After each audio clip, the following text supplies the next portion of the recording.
Hi, everyone. Yep, I'm here. Thanks. Is this trouble in the front row?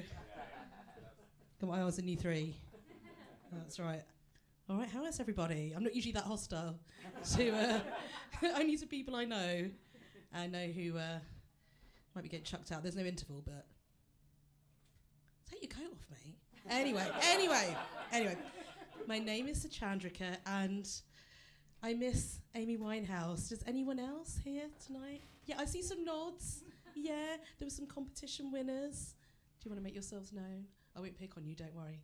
There's some real Amy Winehouse heads in the house. And that is what I love to see, because the show is almost all about Amy Winehouse and then also about me quite a lot. So, first things first, a bit of housekeeping. I do this in every show. This bit isn't a joke. Has anyone got a baby in the room? You got a baby? So you got a baby in your pocket? So we're not taking your coat off. Have you got a baby back there in your bag? No? You're taking this very seriously. You got a baby under your chair?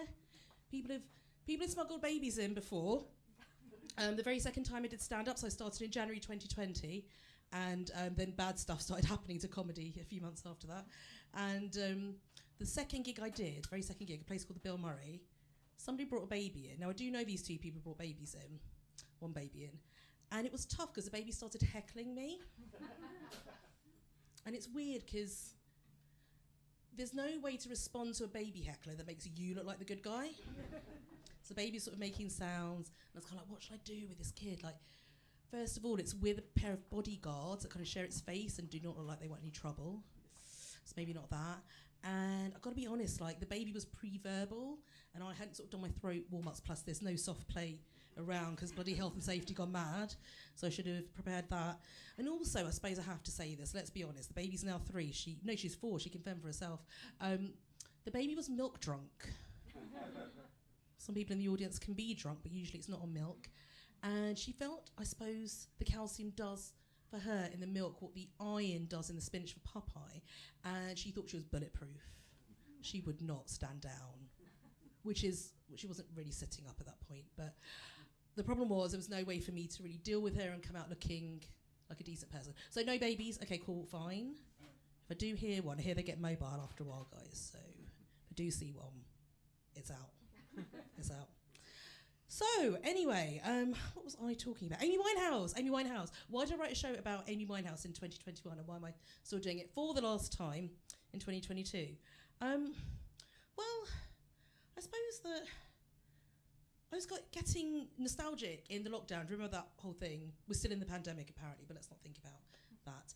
And that was a weird time, right? I just sort of was in the same room a lot of the time, looking at a small screen and then a bigger screen and then a big screen and then back to the small screen, and that was kind of every day. So time was a flat circle. The future was looking dicey. We had it's not looking loads better. Who was the Prime Minister when you came in? Can I check? Is it still my man? That's right, Rishi, we've got a lot in common. I also would like to be married to a billionaire who doesn't want to live here. That's right. So the future was looking dicey. Still is. So I went back to the past. I think my mind went back to the past, and I put on Spotify, and Back to Black came on, and it just took me back to the past, and it took me away from Plague Island, as the New York Times does officially call our island these days. Read them, it's true. And it took me back to my sort of days of lock-ins and sticky carpets and snogging strangers. We're not doing that anymore, are we? Really dangerous at this point. And it provided such a lovely escape from the present. And I started getting really nostalgic about Amy and about that time, I started missing her. And so I think in the show what I've tried to do is find solutions for missing people. I've got slides, as you can see.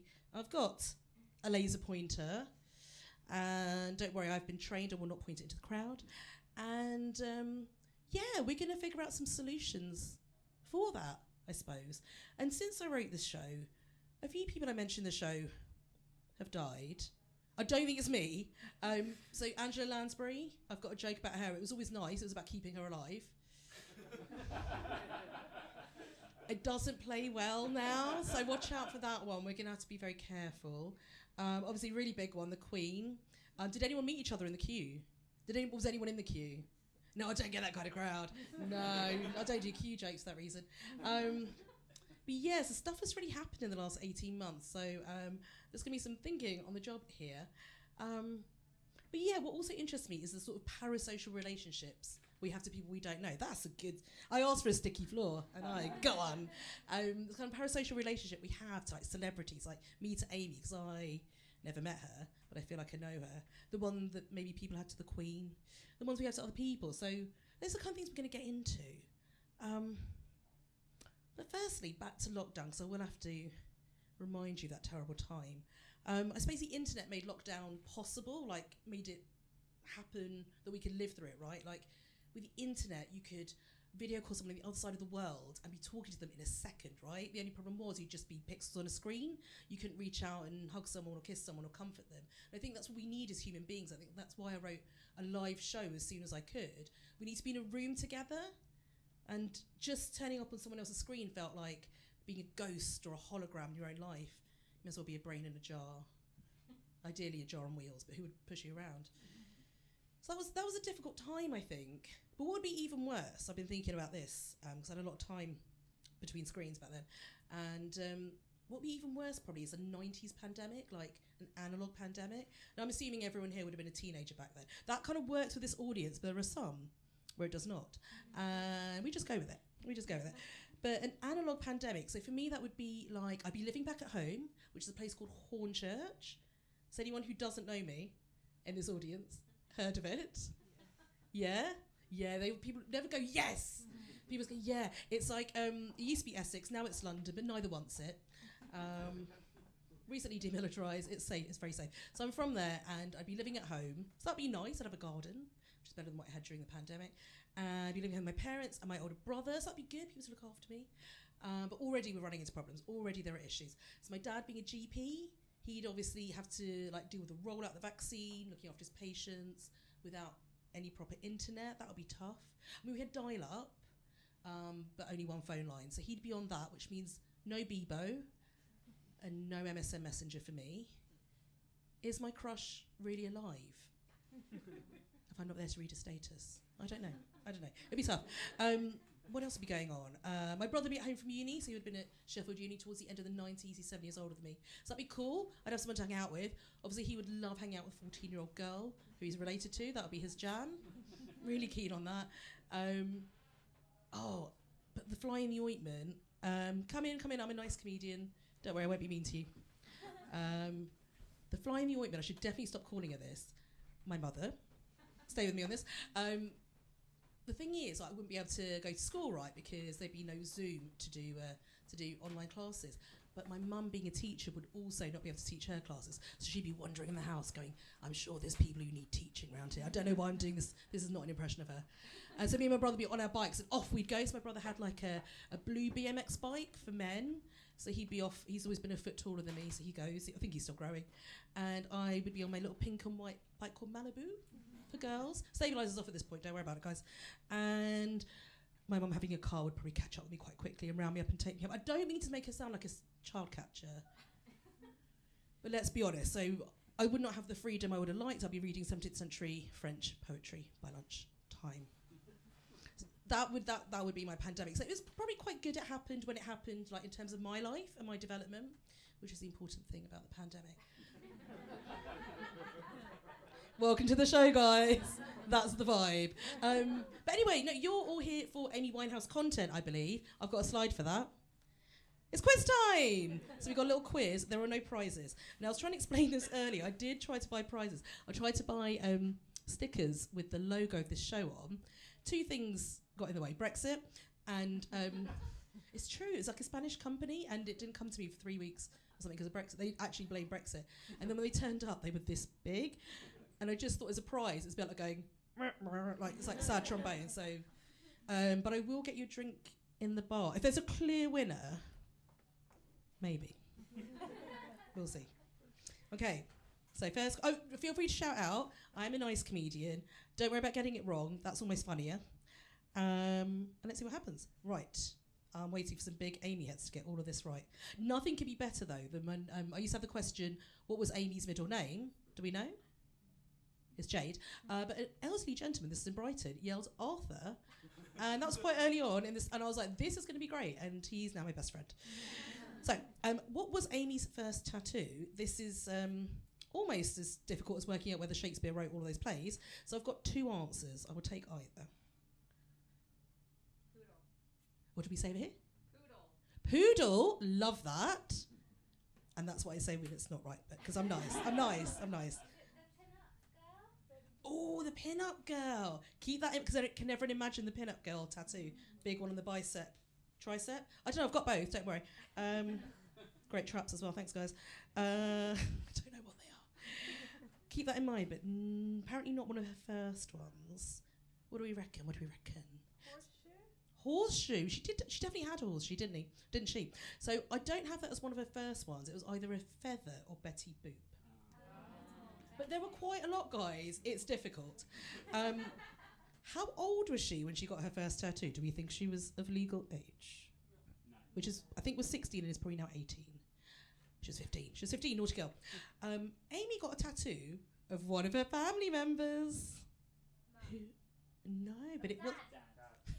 I was going to add, but it was that pin-up girl. I just want my dad as a pin-up girl, all right? It was her grandma. It was a paternal grandmother, Cynthia. We're going to see it later. She died in 2006, which is the same year that Back to Black came out. But I will tell you a fun fact about her. She used to date jazz legend Ronnie Scott in the 40s. Pretty sweet. You really like that? Yeah. When Amy was 10, oh, I love this one. When Amy was 10, she formed a musical duo with her best friend, Juliet Ashby. Now, what were they called? So it's a condiment. It's a bit like salt and pepper. This takes a while. Sugar and spice. Lovely. Oh, no, it's not. Is it? No, it's not. I need to start shouting. No, keep shouting. I love it. I love it. This is really fun. There's mustard over there. You can dunk a chicken McNugget into this. Barbecue sauce. Love it. Ketchup on mayonnaise. Yeah, we go there as well. Yeah. Yes. Sweet and sour. Usually I get to you get a Chinese takeaway. You can have chicken cooked in this way, but thank you, sir. Which one was Amy? Sour. Yes, Amy. I was sour, of course. A woman who knew herself. What genre of music did they make? Not what you might think. Pop. No. Rap. Country. Rap? Who said rap? I think you deserve a drink for that. I don't know who it's coming from. You go, I think. Shots, all right. Shots on a Tuesday, my God. How high was the famous beehive? I will take metric or imperial, because our country is divided enough as it is. So, how high? Some people have said amazing things, and I'm waiting for now. 80 centimetres. That seems okay. It's not right. It's not what I have. But people have said like 18 inches, which I think is a toddler. Again, it's the baby that's hiding. What else do we think? There's something. 40 centimetres. 40 centimetres over there. It feels like I'm auctioning. What's under the back? Go lower. Go lower. 25. 25. 20. Close. 18. Lower. 15. 16.5. I feel like many people got that. Or 6.5 inches. I don't know if those two tally up. Apparently so. As Amy said, my hair is always on point, even if the rest of me is really naff, which I like because nobody says naff anymore. And also, what happened to that sweater shop, Naff Naff? Where's it gone? Nobody knows. Was it Brexit? Blaming it for a lot today. Whose music did Amy call background music? The background to death. No, but Dido. yes! Yes, that's a drink back there for Tom. I always like to think when I do that question that somebody across town is doing a show about Dido. It's very short. I surrender, yes. How old was Amy when she said this? I hear the music in the charts, and I don't mean to be rude. She does. But these people have no soul. So how old do you think she was when she said that? 23. 23 is nice. It's in the running. I like when people go super young, like she was going to her local paper, just being like, do you want to know what I think? Wham a shit. 19. Close at 20, she was 20. So she said it in an interview with Q magazine in 2003. Did anyone used to read Q magazine? Any fans of it? I mean, it's shut down now. Not even a website. So Q Magazine, at the time when Amy was speaking to them, in the early noughties, would sell around 200,000 copies a month. And then it shut down in July 2020 in the pandemic, and they were selling about 20,000 copies a month, which is not that bad, but you can't sustain a print business in a digital world, apparently. And why the hell am I going on about this in a comedy show? Well, everything Amy said was mediated by journalists, and that's worth remembering and thinking about, because that is going to come back later. But for now, what the hell else am I talking about? Oh yeah, why am I going on about her being 20? Because I'm the same age as her. I was born in 1983 as well. And what was I doing in 2003? Some of you know, because you were there. I wasn't talking to Q Magazine, weirdly. Not that newsworthy. Not even the Romford Recorder, turns out, guys. Didn't care for me. That's probably the way I kept calling Haunted a Demilitarised Zone. They didn't love it. I was just at uni, I was studying English. If I bought a magazine, it wasn't Q, it was probably Heat magazine. Did love a Circle of Shame, but didn't love it. But that was the era, that was a bad era. When I was living through it, I was like, yeah, feminism. Girl power, and now I realise the Spice Girls are Tories, and it was a bad, bad time for everyone. Oh my God. Has anyone seen the picture of Jerry Halliwell hugging Nadine Dorries? Yeah, that's the world we live in. Oh, God. Revolution. Anywho, that's my next show. So yes, I wasn't doing anything that newsworthy or great, but I wanted to write, I wanted to do creative things, and I hadn't heard of Amy Winehouse yet. I was not cool enough. Who found her through Frank, her first album? Yeah, you're much cooler than me. I only heard about her by 2006, when Back to Black, the album, came out. I remember seeing Rehab, the video, on T4 with Simon Amstel and Makita Oliver on a Sunday. And by this time I was working in Camden, so near to her, so close. I never bumped into her. So I know this slide makes me look deranged, but like, bear with me. So can we see the little laser? That's where, this is sort of Chalk Farm Road. This is right in the middle of Camden Market, Associated Press Television News. So I was working in news in there. Hop, skip, and a jump across the roads, the Hawley Arms, Amy's favourite place. It's a retro pub with rock and roll ambience. Good to know. And then up the road is the Amy Winehouse statue. Has anyone taken a pilgrimage there? Taken a photo? There, there's a little nod. Yeah, on like the anniversary of her death, people usually go there. And that went up in 2014 when she would have turned 31. Let's take a closer look at it. There it is. What do we think? What do you think of the statue? It's a little bit scary. Does it look like her? It's not great, is it? I mean, this is a very complex photo. It's really sad because that's her dad, Mitch, the pin-up girl, and her mum, Janice, on the right. And it's a really sad picture because they're there unveiling a statue, which is a huge compliment to your daughter, but it's also the fact that they should have a living, breathing 31-year-old standing between them. It's a weird one. So this is my first possible solution to missing someone. Statues. I've got a lot of stats about statues, guys. I've got a lot going on here. So did we know about the whole Bristol thing? They took the bad lad, whose name I can't remember, and chucked him in the sea? A lot of stuff happened after that. And in London, our mayor said, I'm going to audit the statues we have in London and see how diverse they are. So I don't want to spoil anything. They're not very much. So most of like the bad lads of yore, no one in the room, you guys are fine, but the bad lads back in the day doing all the bad things, so like the empire stuff and the war stuff and the discovering a new place, but people already living there, giving the smallpox stuff, the usual stuff, real bad stuff, it's a thing. And then there are 100 statues of animals in London, which is really nice, isn't it? So it's like, with the Brits, we love animals. And then there are 50 statues of named historical women who've achieved things. So I think some of you are doing the maths. 100 animals, 50 people who aren't men. Which seems about right.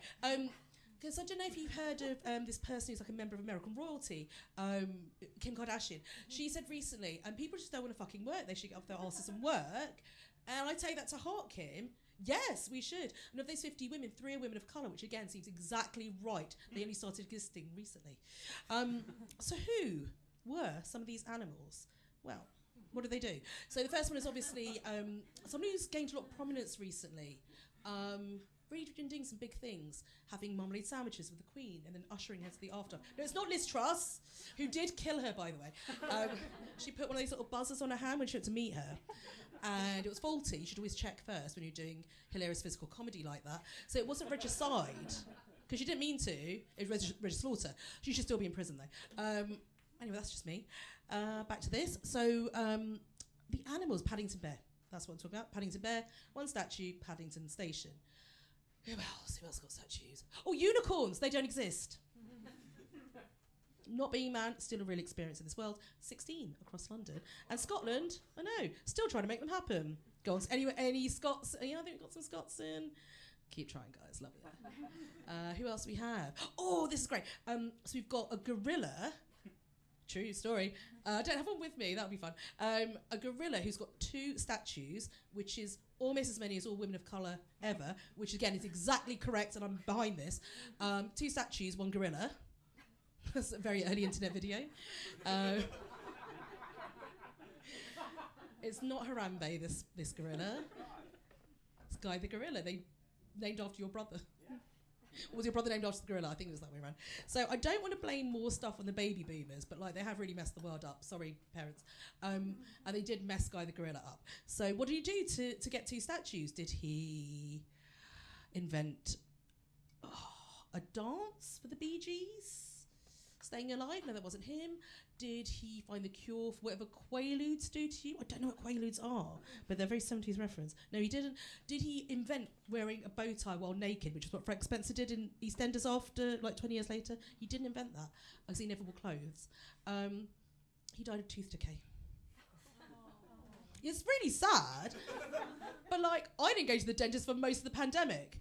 I don't have a poster. Well, I've got posters in here, mostly in the toilet. Thanks, Pleasance. Thanks, guys. Love it. Captive audience. But yeah, he died of tooth decay. So this is what happened. They got a gorilla in London Zoo in the 70s. Go remember, it's before the internet. Not a lot of colour TV. And everyone who worked for the BBC was great. So the baby boomers, our parents, were like, oh, let's go to the zoo. Oh, there's a gorilla. What should we do with this? And they threw sweets in his face. It was their natural instinct to do that a lot. And having no willpower, because he's an animal, he ate them all. And then also because he was a gorilla and he didn't have any opposable thumbs like us, he couldn't brush his little teethies. I don't know why at this bit I speak to you guys, I can speak to my 4-year-old niece. Little teethies. And he got cavities, and so they had to put him under anaesthetic, and he died on the table. So he gets 2 statues, literally for guilt, like G-I-L-T and G-U-I-L-T, thank you. And one is in London Zoo and one is in Crystal Palace Park, for the people who very rarely come north of the river. This is my hype man. No, honestly, I will forget stuff, and you have seen this too many times. So those are our animals.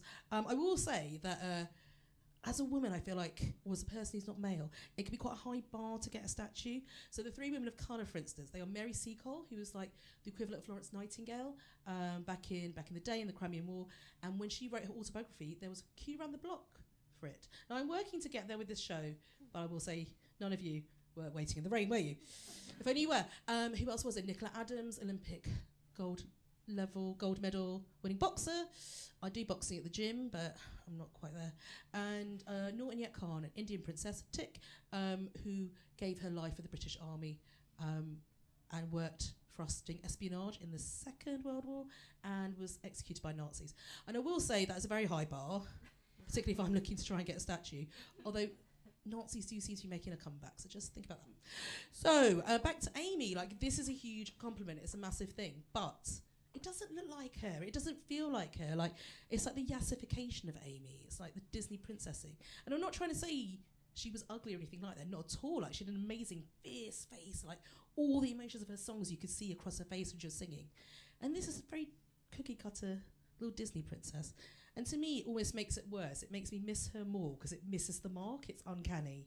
And so, I don't know, like statues are circling the bin for me. I'm not going to chuck them right in, but I don't think they're a great solution for missing someone. Should we see Amy doing something she loved instead? Let's see her doing something exciting. Hey, she's in the Holy Arms! Woo! And would you drink that pint? No? What's wrong with the pint? Don't like it? What would you say to Amy? A woman renowned for being chilled. One of the world's greatest megastars at this point. Would you tell her it had too much head? If you say this in front of an American audience, by the way, they've got another meaning for that. And they're laughing a lot, but it's not good. Yeah, it's got too much head, and it sticks to the night job. Just stick to the job. But this is what made her feel so accessible, right? So me and my friends were out in Camden a lot during this period. I was working there. I was out there in the nights. And it just felt like Amy was in the next pub along, right? I just felt like I could meet her any time. And I was such a big fan of hers. And there's something about particularly musical heroes, but anyone who you really admire, you feel like if you met them, they'd understand you and you could talk to them and tell them all your problems and you get on really well with them. And it would be great. But I never did. I never met her in the Hawley Arms, no matter how many times I went there. But this is my show and I rate it. I can do what I want with it. So if you've read the blurb, you'll know that we do a bit of time travel in the show. So shall we go back to 2006? I believe the machine's going to go off now.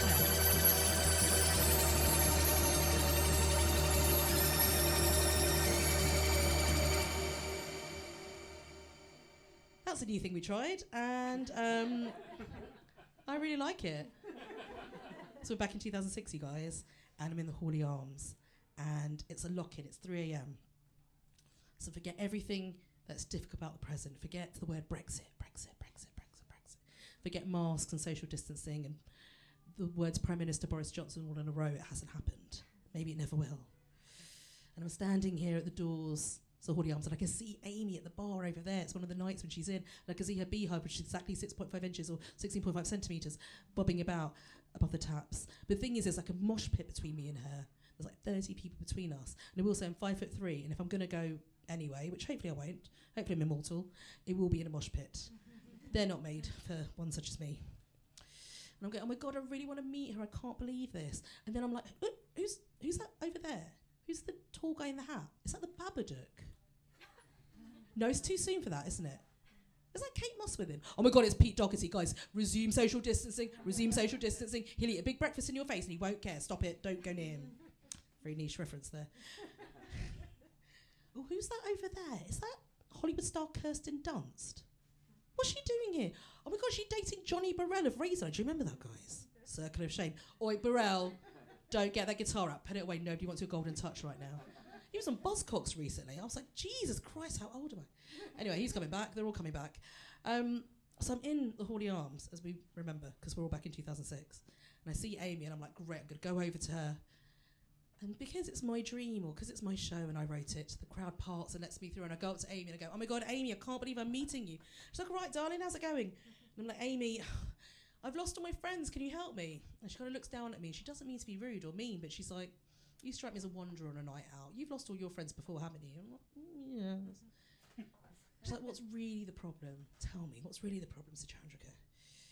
And I go, okay, I can tell her. She makes pain and heartbreak into art. That's what she does every single day on every single song on that album. So I can tell her what the problem is.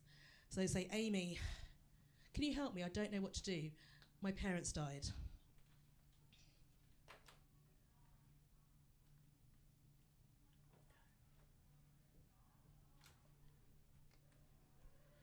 So, I've got a real headache, guys. Do you know what happened there? But I did throw a lot of water around. Hoping everyone saw that. It's definitely part of the show. And, I can't remember anything I said. It feels like a really bad night out. Anyway, we're back in 2022 now. And I used to tell people to close their eyes before I had that effect.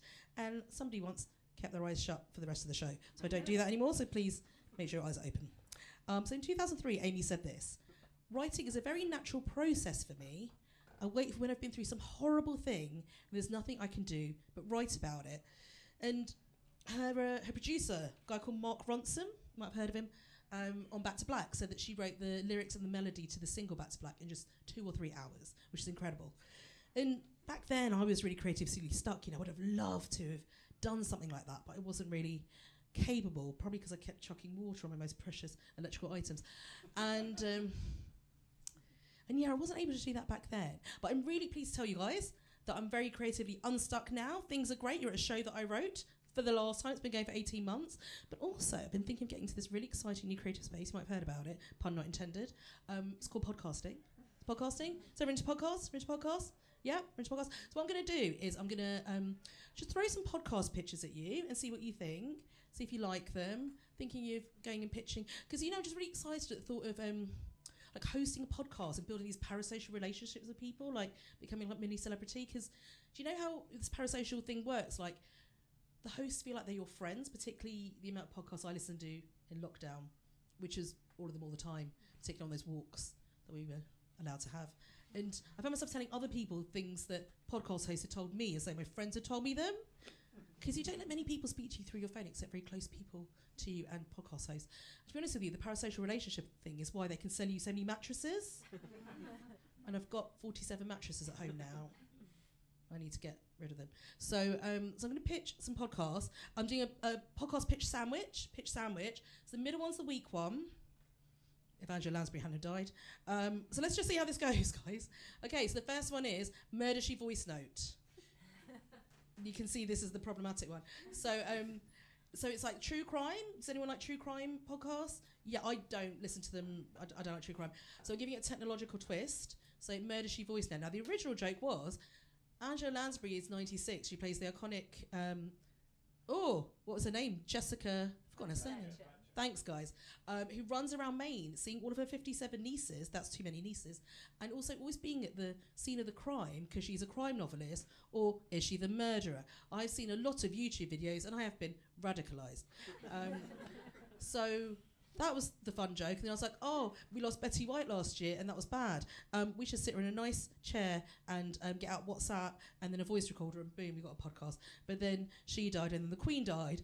And so now I'm not going to make any jokes about elderly ladies because it's very dangerous. But yes, Murder She Voice Note. R.I.P. that joke. The next one, this is the weaker one. It was originally fine. We're going to do Cooking with Columbo. Yeah, people don't. That's the level, isn't it? It's the middle one. So Peter Falk, he played the iconic Columbo. He died in 2011, same year as Amy. His people did have to tell us that. So they offered us a hologram. But it turns out podcasting is not a visual medium, so that didn't work. So what we thought we'd do is take some audio from his show and then like have a robot AI do the recipes. So he had some great catchphrases with which he would like sort of erode the killer's confidence, right? Like, just one more question.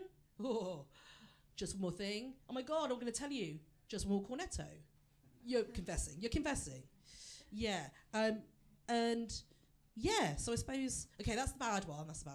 And then the last one is true crime with a technological twist, but then also a feminist revisionist twist, which I find is most people's favourite kind of twist. So it is... just go and say it's Inspector Gadget, but his niece Penny gets the credit she deserves. Always name a podcast exactly what it does, like Ron Seal. It's apparently the way to go. So Inspector Gadget, we all know about him. There's apparently a live action reboot on Netflix. That is not canon. I will not respect it, and I don't acknowledge its existence. So the 80s cartoon, he was half man, half robot, friendly cyborg, Robocop for kids, that thing. And every episode, his nemesis... By the way, has anyone here got a nemesis?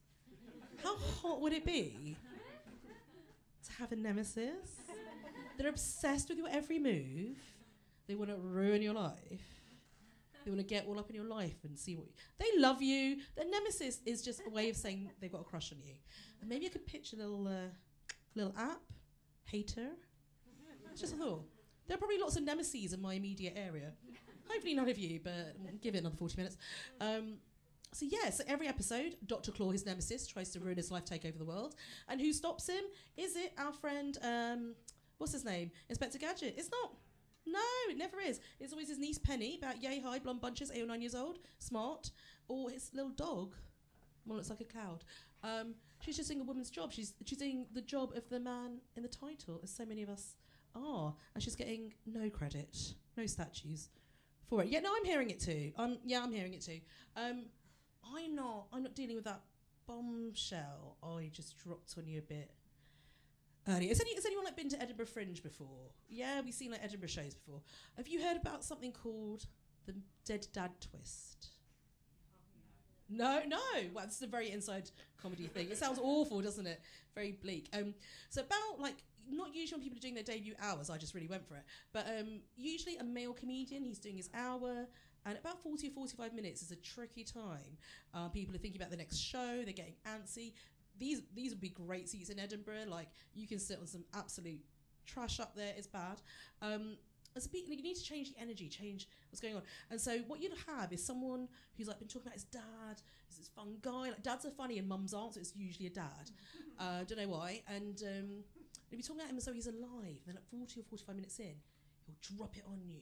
The guy you've been imagining alive and well in a wonderful relationship with our comedian is dead, and you're being entertained by a freshly grieving clown, which is difficult. And it changes the tone and the atmosphere. It means they can show their emotional range. Now, what I've done is taken that trope and absolutely messed around with it and just gone for the full dead parent announcement at 20 minutes, quite dramatically, which is different. It's not what they tell you to do in the Edinburgh Show 101 book. But yeah, so let me tell you why I did that. I don't always mean for it to be so dramatic. That is sort of how it came out. Let me tell you what really happened. So this is true. My mum died when I was 16 in January 2000, and my dad when I was 19 in April 2003. And it's so long ago, my mum never had an email address, and my dad, who loved Jamie Oliver, for some reason, never got to see him ruin turkey twizzlers for school children. He'd have liked that. I'd really like that. And they never got to hear Amy Winehouse's music, which is so weird to me because they would have really enjoyed it. They were into like Motown, like jazz, soul. They had a lot of vinyl piling up in the corner of our house. Imagine lots of parents do too, in between going and toying with that poor gorilla. We didn't really listen to it, but that was their kind of sound, and they never heard her music. And so back then, when I was that age, when I was that young, and I was going out and partying the pain away quite a lot, what I found is that you meet a lot of people in your 20s, right? People are going to be really important to you. New friends, new potential partners. You might fall in love for the first, second time. You meet new colleagues. You spend lots of time around. And the problem was someone getting to know me who didn't know this important, invisible story about me, couldn't really get to know the real me, right? The person they're getting to know was somebody putting on a performance. And so I really wanted to tell them, but I had to keep weighing up every relationship in my life all the time to judge if it was strong enough to take the weight of the story, because it would change everything. And while I had the courage to do that, was usually at 3 a.m. in a lock-in, in a place with a sticky carpet, after everyone had drunk a lot of Blue Wickets, maybe. Yeah, we're the right age. Bebo and Blue Wickets, guys, it was a great youth. And that's when it would come out, and the problem was that we couldn't hear each other, we didn't know what was said, and the next day we might forget, and it was a tough, strange time. Storytelling wasn't really working for me at that point in time. But I don't know, I kind of see the show as an opportunity for you to meet them. So the next slide, should we say hi? Aww. Yeah, everyone likes this one. The Google Maps one is weird, but this is cute. So yeah, this is cute. So over here we have Chandan, my dad, the doctor, the GP, and Gopa, my mum, the teacher, together ruining my fake 90s pandemic that I made up. I don't know what's being so mean about them. So this picture is probably like summer 75. They got married in Calcutta, where they're both from, in sort of February 75. You can tell that it's the 70s from nothing about this and everything about this. He's got the odd bob going on, the two pale blues and the yellow tie. An interesting move, supporting Ukraine back then, apparently. And is that okay? It was supportive of Ukraine. And she's into it, thank God, because otherwise I wouldn't be here. So my dad had been in England about 10 years by this point. He loved everything about it. He tried beef, he tried booze, he tried sports cars, and he liked it all. Crashed a sports car twice in one day. That you're getting the vibe. This is the guy. And my mum, she studied literature, and top of a list of places to go was London. She studied English and she studied French, as you heard with the French poetry. And second on the list was Paris. But they came here sort of in winter, and my dad took her straight to the shops to buy a winter coat and jeans and boots. And can we just have a moment for a lady who's near 30, who had never worn jeans before, and this is the days before Lycra. She was a shero, a real shero. And they got here, and they went on honeymoon, and they went to Paris using these lovely passports. Now, Brexit was partly fought for the passports. Has anyone got a new passport? They're really horrid. I mean, apart from like why they don't have European Union on, which makes me very sad. I got a stamp recently when I went to Holland and made both me and the border guard sad.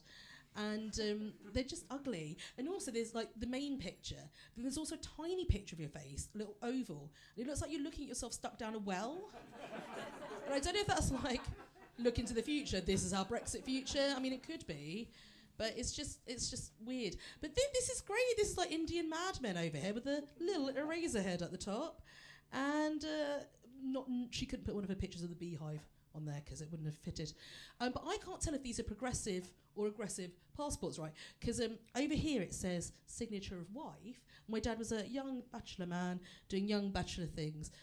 God knows what, crashing a sports car and while eating a burger. And so there's no picture there. But there was meant to be a space for a picture of his wife. Very heteronormative, very presumptuous.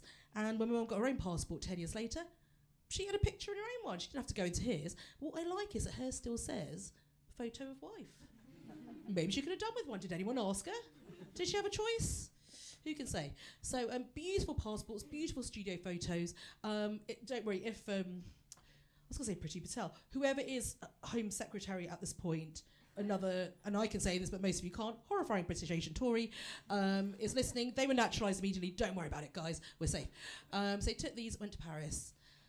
What a story, such a romantic time they had. They went night clubbing, the full word, and I believe when that happens in the 70s, it involves a 3-course dinner, at least one BG, and you get to stroke the white horse that Bianca Chaka rode into Studio 54. Guys, I've really had to dig deep for these 70s references. Without going Operation U-Tree, you don't want to go there. And they had a great time, and my mum wanted to return to Paris as much as possible in the future, and if they had kids, they'd take us too. So does anyone have a teacher for a parent here?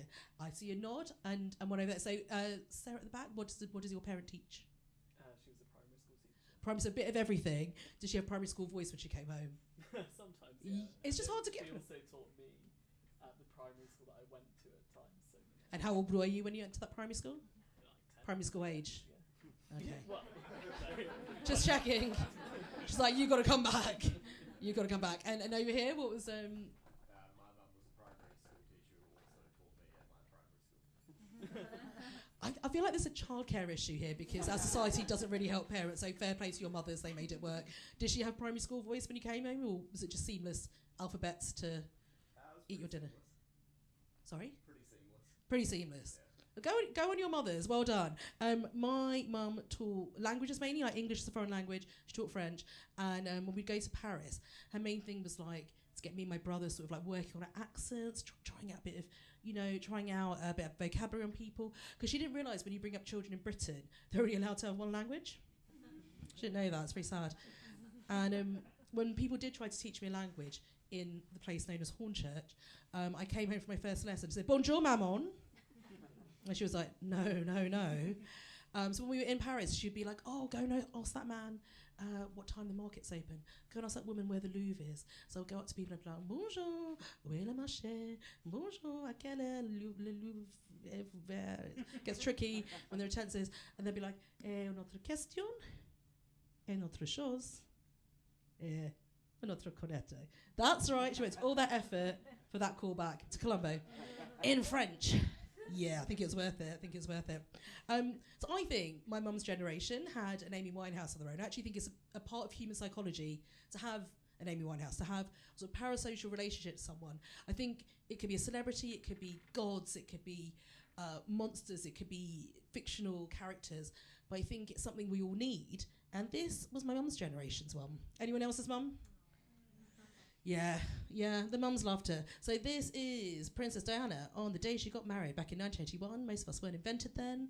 And the nation fell in love with her, except for, oh God, he's a king now, isn't he? How much can I take the piss out of him? I used to really rip into him this. Once my friend was sitting in the front row and he hissed at this picture. He's in prison now. So I'd just say the country fell in love with her, except this guy, Charles. He famously said, "Whatever love is, at their engagement do." On the TV. That is one massive red flag in a future life partner.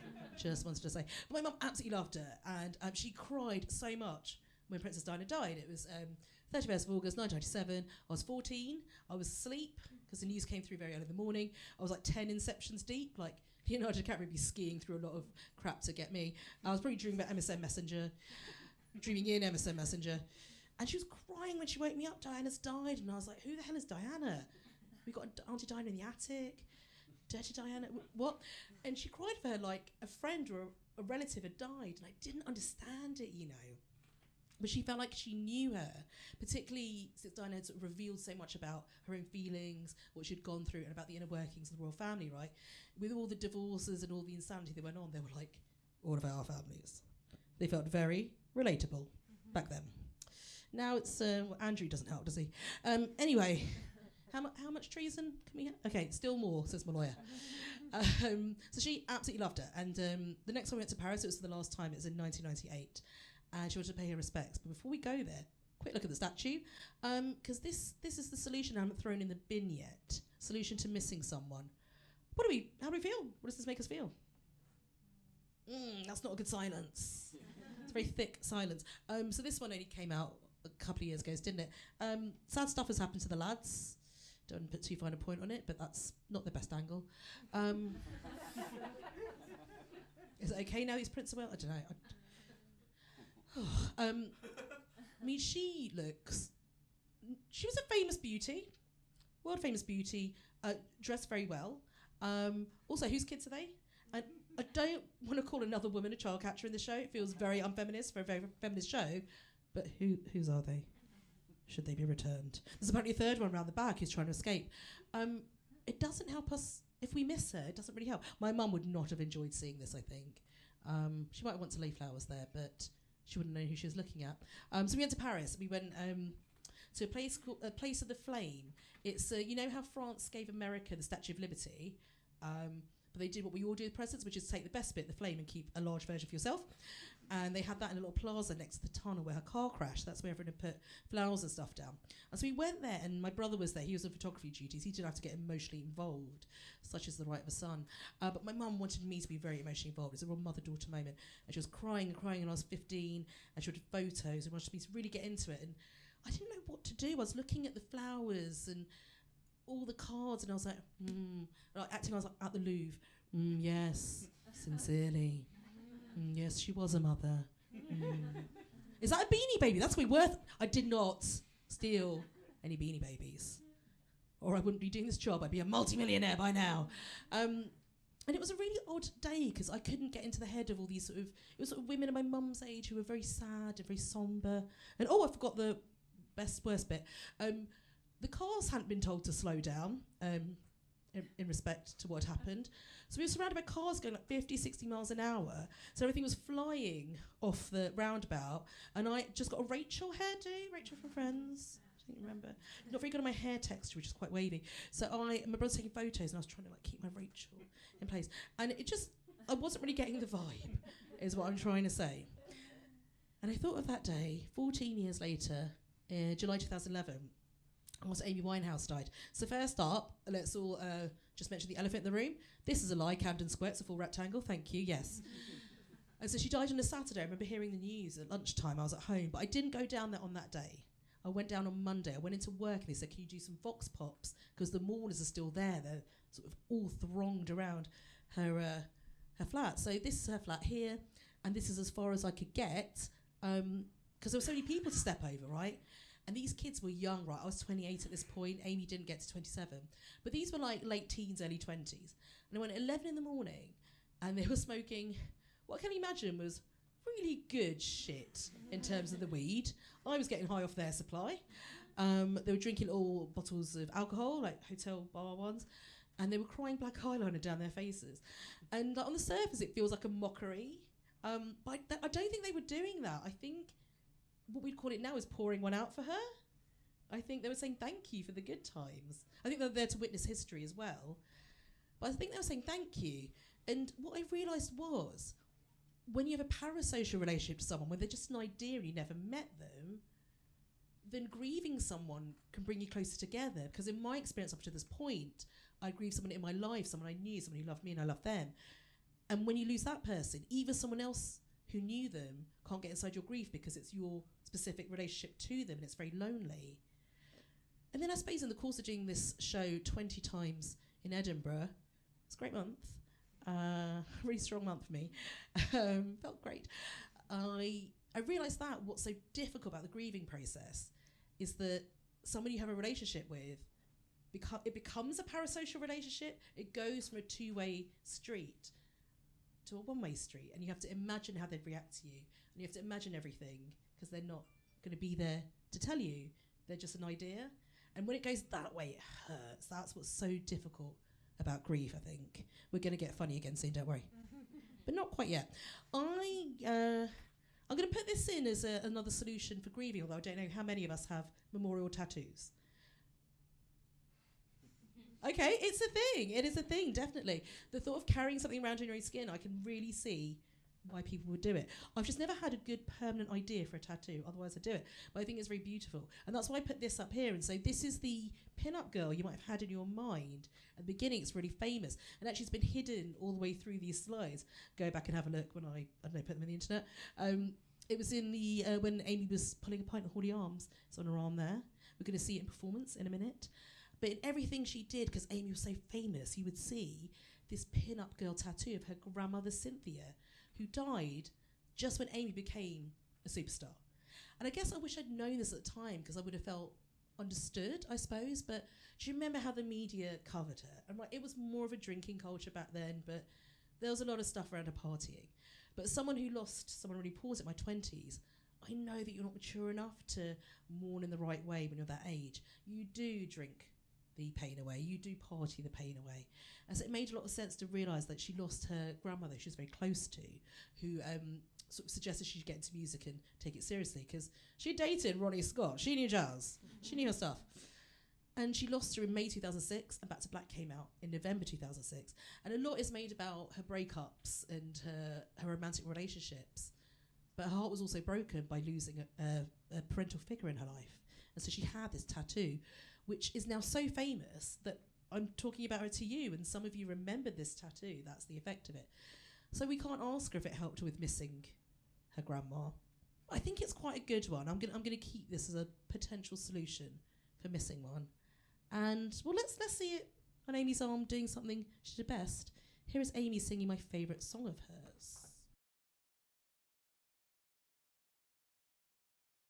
I would love to put this whole video on, but time is ticking away, guys. We're going to have to end this fairly soon. But if this made you miss her a little bit, go and listen to a song by her, go and watch a video by her, and remember when she was really good at what she did, how great and talented she was. So, it's 40 or 45 minutes in, guys. I already blew the announcement, so what am I going to do here? I am going to give you a big confession. I was once in the same room as Amy Winehouse. I know. If you call the Hammersmith Apollo one room, which technically is one very big room, do you want to see some digital camera photos that are very orange and possibly time-stamped? And from my Flickr account? Yeah, we do. So remember what I said about me in mosh pits? Yeah, not great. I had to watch the gig through my camera, like this poor lady. But Amy's just dancing. She's starting to get into Tears Drown the Own, my favourite song. Very happy about that. Yeah, through the hair. Through the hair. I'm actually, this whole show is just to get you to sign a change.org petition when you leave, to make it illegal for people taller than me to stand in front of me at gigs. There is nothing more intense facing our country at this moment in time, thank you. And little zoom in. It's only got one head in it, so it's a win. It's a bit blurry, but I forget she played the guitar sometimes. Her brother taught her, so that's nice. She's gone into a different song there. You know, she wasn't at her best in these gigs, right? Since November 2007. She wasn't on stage for the whole time. She just wasn't great. I don't need to get into it. You either remember or you can Google. I didn't put this show together to pile in on her at all. And I just have to wonder, what was I expecting when I saw her live? What did I want from her? What did I think I'd get from being in her presence? You know, she wasn't well, and she probably shouldn't have been put out on stage. And I suppose, would I have been happy with a substitute, right? Because you know you can get holograms that could do the job instead, right? So her dad Mitch said back in 2019 for the pandemic that there's a potential for an Amy Winehouse hologram tour. Would we like that? Would we go see that? Yeah, nobody likes it ever. I've really focus grouped this over the last 18 months. Never a yes. But do we want to see the hologram? Because that is my third solution for missing someone. Maybe bring them back as a hologram. Got one to show you. Oh boy. Can we just have a moment for either how good or bad a comedian I am that I give the biggest laugh on my show to the dead guy? So has anyone seen that video before? No. So I've just horrified some people the first time. Yes, that's why I'm here. For those of you who've seen it before, maybe on Twitter or Instagram. So there's a woman called Kim Kardashian. How far do I need to get into this? And she's not a lawyer. She was still trying for the bar when I started this show, but she's given up now. She's got other things on. So Kim Kardashian, she turned 40 in October 2020. Her husband at the time, a man called Kanye West, now known as Ye, and like the less I get into him, the better, I think. Wow. Every time I've done the show, I've had to update this bit. And just, I don't... Jesus. It's such a difficult time, right? So for his wife's birthday, he thought, I know, I'll get her a hologram of her father who died in 2003 at the age of 59, same as my dad who was 61, who I've never met, and we'll just see how that goes. And he wrote the lines, I think. The most, that's 5 mosts. Genius man in the world, Kanye West. The ashes, becomes. We've already been traumatized by losing this man once. Draw him a hologram door and let him walk out like that. People didn't like that. What do we think? Would we bring our loved ones back in that way? Would that? Nobody likes that at all. And he feels like a puppet, doesn't he? He feels like maybe Ye is writing his own thoughts into his mouth. Now that Kim and Kanye have divorced, number one, who was their lawyer? And number two, I've heard like who the kids, who's getting custody of this guy? Because I'm really worried it's Ye, which doesn't feel okay because it's Kim's dad, but it does feel like a really great sitcom pitch. So along with the podcast, I could be like, Ye and his dead dad, father-in-law, Robert. Like I've got the theme tune. I'll figure out a title.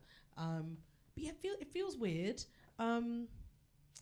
It feels like a digital ghost that's a bit too uncanny, and I'm not sure it is a great solution. But if we found one yet, I want to end this show because we are getting towards that time. In the kind of way that Amy would. So she said in the 2015 documentary Amy by Steve Kapadia, which won an Oscar, she said sometimes the songs she writes are sad, so she always puts a punchline in the song, and that's what I want to do with the show because it has been sad. It's had a lot more grief and stuff like that than usually a comedy hour does. So I want to put some notes of happiness and fun in, and I think it's about the humour of the person we've lost. I think it's about trying to find that humour. That is a good way for dealing with missing someone. So this is where we come back to journalism and how bad it is. I am a journalist, I can do that. It's okay. So this is Amy in a 2007 interview with, no other way to put it, an old white dude. He's a very senior, I don't say his name here, but you can Google this. He's a very senior editor, and just see how he treats her. So in the back of a limo, going to LAX airport, Los Angeles, she's coming home to London. She can't wait to see Blake, her husband at the time. I can't believe it takes this long to mention Blake, but here we are. And so this is the journalist. When your first album came out in 2003, somebody asked where you'd be 10 years from now, and you said you imagined yourself a happy housewife with 3 kids. She did say that a lot. That's fine. That's a fine dream to have. The journalist carries on. But some time has gone by since then, 4 years, so you'd have some work to catch up with that now. Did you just tell a global megastar to go and have babies? Would you have told Pete Doherty? Well, no one's telling Pete Doherty to do that. He shouldn't. But would you have told the Arctic Monkeys to do that? Would this go well on Twitter these days? Okay, not Twitter. It would be fine on Twitter. Mastodon, what's everyone on? Bebo. Bebo's the only safe one. Amy responds, is that a proposition? That's nice. If she's going to have those babies, she needs some help. And in the back of a limousine as well. That's very, very funny. I like that a lot. So I think probably the conclusion I've come to is that storytelling, particularly finding the humour in who someone was, that's what's so unique about them, right? That's what really helps us in missing them. Because it's hard to come up with a punchline for your parents. I'm not sure I can really have one here. Well, let's describe what's happening here. You saw them when they were young and gorgeous. But what happened when parenthood hit? Well, bad stuff. So over on the right here, there's my dad in May 1983. I don't know if you can see, but that's Margaret Thatcher in the paper, winning a historic second term. Now, as a feminist and a socialist, this is a rough time for old Papa. We've seen the blue and the yellow's gone. What's happened there? What's that? He's gone full beige. A bit like Kim Kardashian's dad in the old hologram. I think he's just worked out, now he's on the second child, just dress the colour of baby sick 24/7. He has in his arms, of course, unto them a daughter is born. They already have a son, my brother. She's £9 2 ounces. She's very red. She has a full head of hair and she's extremely angry. It's me. I haven't changed. And so my Hinge profile. I've never been on it. I don't know what it is. Over here, my mum. This is 1990. So I'm about 6 or 7. We're in the garden. And yes, she did dress me as her mini-me. She found it funny. What we haven't, I don't know if you can tell, but different shades of blue, a little bit of yellow down here. She really liked that combo. She really got into it. But what are their punchlines? What can I do? Well, I think with my mum, so she was a big storyteller. Like her humour wasn't like punchline gag wasn't her vibe. And I remember asking her why she fell for my dad. So they didn't have an arranged marriage, and my dad was in England. He could have done if he wanted with the beef and the booze and sports cars. But what they did with my mum was she was a bit chaperoned marriage is what it was called. So she couldn't just marry like any dude who crashed his car in front of the house. How do you think he arrived? But like had to be like the right guy from the right sort of social class. So they like bring these guys along and be like, what about this guy? He's a doctor. What about this guy? Also a doctor. What about this guy? He's an architect. Psych! He's a doctor. And then my dad turns up and they went for dinner and they went a few dates and she liked him and said yes. And I was like, what was it about him? She was like, he was tall, he was well-read and he's funny. And I'm like, that's anyone, Mum! That's literally a rom-com. But I think what she meant was it's not funny like trying to be funny at people. It's not stand-up. It's the way you're funny with someone when it is a good date, when like you're funny with each other and you're trying to use humour to relax the other person. Like that's where a spark begins. And I think that's what she was trying to tell me. But I feel like that is good advice, to look for that spark and avoid whatever Charles, God, he's king now, isn't he? Jesus, said on TV. But what about this lad over here? What about this guy? Well, sorry to have to tell you this, but back in the 80s, he was a GP, which was a very busy job back then. They did night calls. Apparently, when I was like a little kid, I used to sit and wait for him to come back, which I don't believe, because I couldn't reach the light switch and I was scared of the dark. But it's a nice story. But he set up a side hustle back then. Can you imagine? He set up a little clown college. In our house, there was one teacher, him, 2 students, 1 student, old angry red face there, and there was 1 joke, and I think this tells you a lot about him. So I don't remember when he first started doing this, but any time he saw a primate on screen, or God rest his soul, guy, one of the many statues, or just the memories of chucking sweets in his face. I don't think my dad was one of them, but boomers were bad. Whenever he saw a primate on TV, he would say, oh, look, those monkeys are your cousins. And I'd be like, oh, shut up, whatever kids say. Then one day when I got to about 10, I don't remember this either, but apparently I watched the Berlin Wall falling when I was 6 with intense fascination. If Hasselhoff was there, yes, but otherwise, really, did I? Anyhow, your parents do tell you stories. But yeah, one day I was about 10. Apparently I came up with a comeback. And I said, Dad, those monkeys are my cousins. Well, that makes you a monkey's uncle. Absolutely bloody loved it. I passed, flying colours. It's maybe the comedian you've seen today. I'm so sorry.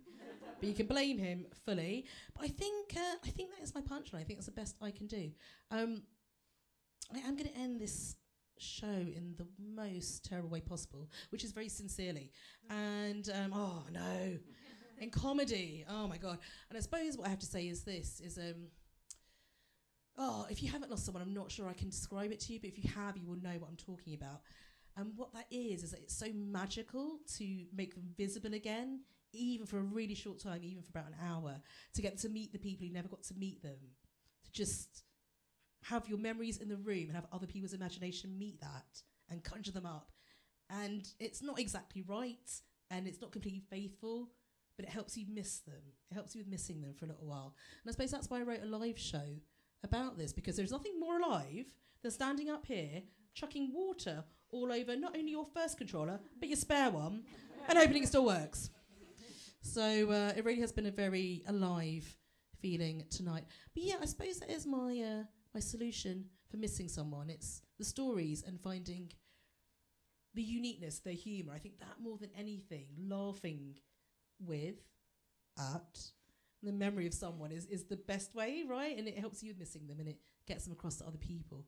So I suppose that is it. And do you know what? This wouldn't happen in a room on my own, as in during the pandemic. So thank you for coming and supporting live comedy, because I couldn't have done this without a room full of people involved. And this show is about to end, but I just want to say before I go that I want to thank my tech team. Yanis is up there. I also did order in another 15 men to sit in that box because I love a tech team. It's on my rider. So thank you so much, Yanis. You've been brilliant.